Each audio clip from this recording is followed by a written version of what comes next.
Hey guys, this is Core's Audrey Cleo. With the arrival of GranTurismo to the PSP this month, which includes the voice of talk show legend Jay Leno, we wanted to share our exclusive interview with him from Core.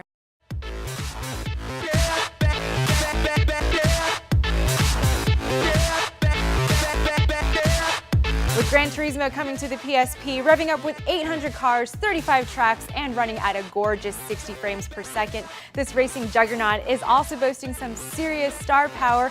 Late-night legend and auto enthusiast Jay Leno. So I'm here at his Big Dog Garage in Burbank to chat with him about his involvement in the game, his passion for cars, and also taking a peek at his own collection of GT-worthy toys.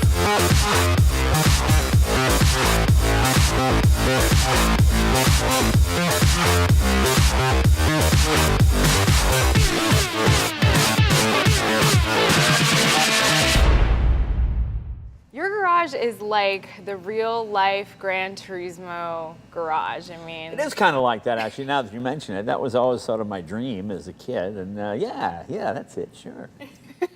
How do you decide what car you're going to drive every day? Is it something you're just like wake up and I'm sure there are people with bigger problems, but you know what it is? All the cars here we've rebuilt and done ourselves, and some are obviously expensive classic cars like the F1 McLaren and some of that stuff. But a lot of them are just cars I like. I bought a Corvair ramp side for $600. It was up the street. I'm kind of like the Mia Farrow. When I see a car that needs to be adopted, I have to drag it home. No, you're a fan of the GranTurismo game. Oh, it's a great game, yeah. What's your favorite thing about the game? The cool thing about GranTurismo is, well, I'll give you an example. A friend of mine was racing, I think, as one of the Camaros in the GranTurismo game, and he just couldn't get it to do what it did on the track with Mark Donohue. Then he went back and he read Mark Donohue's book, Unfair Advantage, and he learned how Mark Donohue set up the car.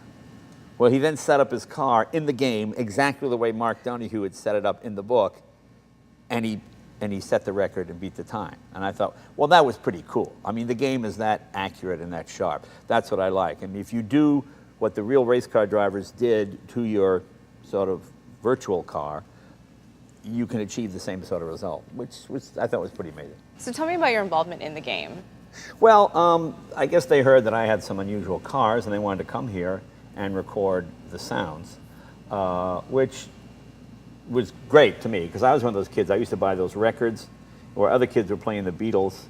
I would have the record of the BRM 16-cylinder. My mother, what do you listen to up there? Shh, Mommy, you're the good part. And I would just play, I had Bugatti, I'd just play these sounds all day long. So I used to think, well, how do you get a job recording the sounds of race cars? That'd be a great job to have. So to me, they called me and said, hey, could we do this? I said, sure. And I didn't think about, you're supposed to get paid? I don't care. It would be fun to do. And then, of course, they said you want to add your voice to it. So I think it's a huge honor, and as someone who enjoys automobiles, and I try to be a spokesman for the hobby when I can. And yeah, it's a big thrill. The left corner just after the climb will be easy to clear if you hit the apex just right. The chicane in the latter half is very tight, so brake heavy. Just remember, slow in, fast out. Just like making love. Let's play a little auto association. Okay. All right, I'm gonna name a car and you're gonna say the first thing that comes to mind. All right. Nissan GTR. Technology tour de force. I think it's an amazing bit of kit, as the English would say. There's so much high-tech stuff crammed into it. If you didn't know what it was and you let your grandmother drive it or your mother drive it, they might think it's a Celica. You could drive it around town. It's not until you put your foot in it or click into one of the modes. You know, it's one of the few cars, because a lot of cars have comfort, street, and track mode. You press the 3 buttons and you go, there's not that much difference. And that car, it's like Transformer. You know, the whole thing, suddenly you're in track mode. Whoa, it's a whole different car. It physically transforms the car. Yeah. Corvette ZR1. Fast. Yeah, fast. That's about it. That's sort of that's the fastest car General Motors has ever built, and the most expensive car General Motors has ever built. Tank car. Oh, the tank car. Okay, well, that's just an example of the more money than brains club. We had this huge M47 patent tank engine, and we built a chassis for it. My friend Randy Grubb, he designed the body. if there's any upside to the car, it's the fact that when we got it, it had 2 big Stromberg carburetors on it, and it got 2 miles per gallon. It was 800 horsepower. We put Bosch fuel injection. We put 2 turbochargers on it. We put an Allison 6-speed double overdrive transmission. We upped the horsepower, doubled the horsepower to just about 1,600, and tripled the mileage to between 5 and 6. So if there's any upside to that, it's that modern technology can get you more horsepower and better fuel mileage.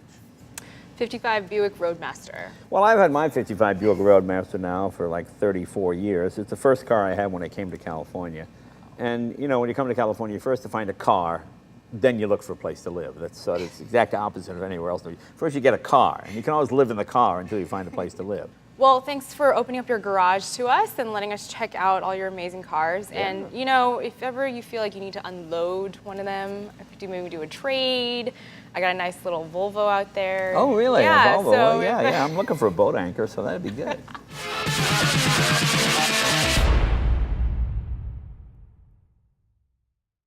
PlayStation